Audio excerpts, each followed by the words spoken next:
Tuhan melalui peristiwa ini mengajak kita untuk meneladani tokoh yang satu ini, untuk bergerak melawan arus yang kadang menyesatkan, kadang tidak membawa kita kepada kebaikan dan kebenaran, dan membelenggu kita untuk tidak maju.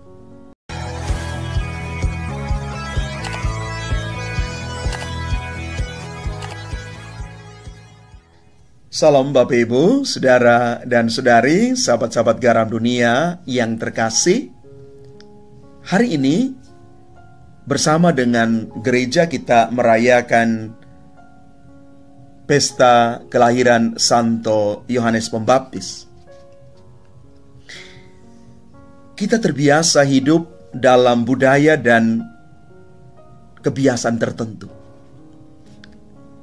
Segala sesuatu akhirnya dinilai dan dipahami seturut budaya dan kebiasaan di mana kita hidup. Hal ini akan menjadi tantangan tersendiri ketika kita harus berhadapan dengan penghayatan iman yang benar, di mana segala sesuatu harus dilihat dari kacamata iman, bahwa Allah itu adalah penyelenggara segala sesuatu. Rupanya kita manusia membutuhkan suatu kebiasaan untuk berpikir dan bertindak menurut kacamata iman. Kelahiran Yohanes Pembaptis itu adalah saat dimulainya babak baru perubahan cara pandang budaya kepada cara pandang iman. Di dalam Injil Lukas yang kita renungkan hari ini, ketika kita merayakan kelahiran Santo Yohanes Pembaptis, Elizabeth itu adalah orang yang terpinggirkan secara budaya karena di usia yang sudah lanjut belum juga mendapatkan keturunan. Tidak adanya keturunan dalam budaya dan tradisi Yahudi waktu itu adalah satu aib yang besar. Kemudian soal pemberian nama bagi seorang bayi yang baru lahir harus menurut tata cara budaya dan adat istiadat, yakni mengambil nama dari ayah anak tersebut. Itulah kebiasaan budaya yang terkesan mengikat rahmat sehingga sulit untuk menerima dan mengalami segala sesuatu sebagai anugerah Allah. Kelahiran Yohanes Pembaptis adalah reformasi Allah, mulai dari reformasi pikiran dan kebiasaan, agar kita memandang segala sesuatu menurut iman, bukan budaya atau adat istiadat. Yohanes akhirnya lahir, dan inilah alasan mengapa Tuhan mau menyelamatkan wajah kita manusia dari hinaan kebiasaan adat istiadat.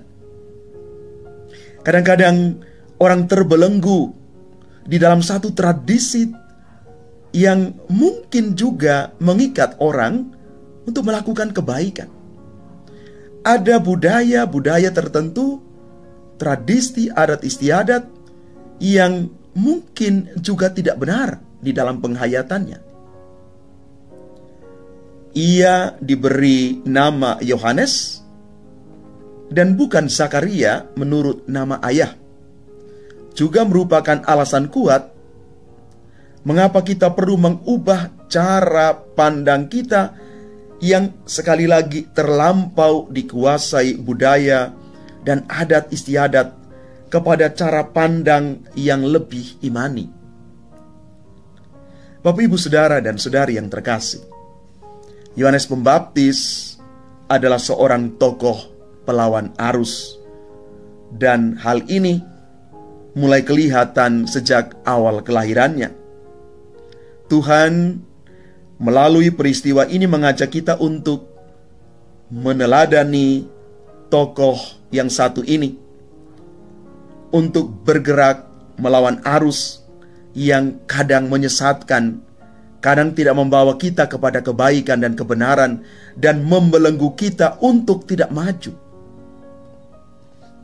Kita perlu beralih dari memandang segala sesuatu yang telah digariskan secara kaku oleh budaya dan adat istiadat, kepada bagaimana kita memandang segala sesuatu sebagai pemberian Allah.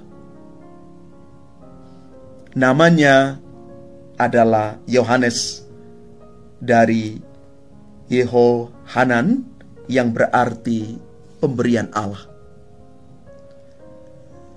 Bapak, Ibu, saudara dan saudari yang terkasih, apakah aku sadar bahwa hidup dan panggilanku itu adalah pemberian Allah sendiri? Bagaimana caranya supaya saya bisa menghayati panggilan hidup saya yang adalah pemberian Allah itu? Mari Bapak, Ibu, saudara-saudari yang terkasih, kita boleh mengalami rahmat Tuhan hari ini dengan pesta kelahiran Santo Yohanes Pembaptis, bahwa dia memberikan kepada kita segala sesuatu yang luar biasa, menyiapkan datangnya Juru Selamat Yesus Kristus untuk menyelamatkan kita. Tuhan memberkati kita sekalian. Amin.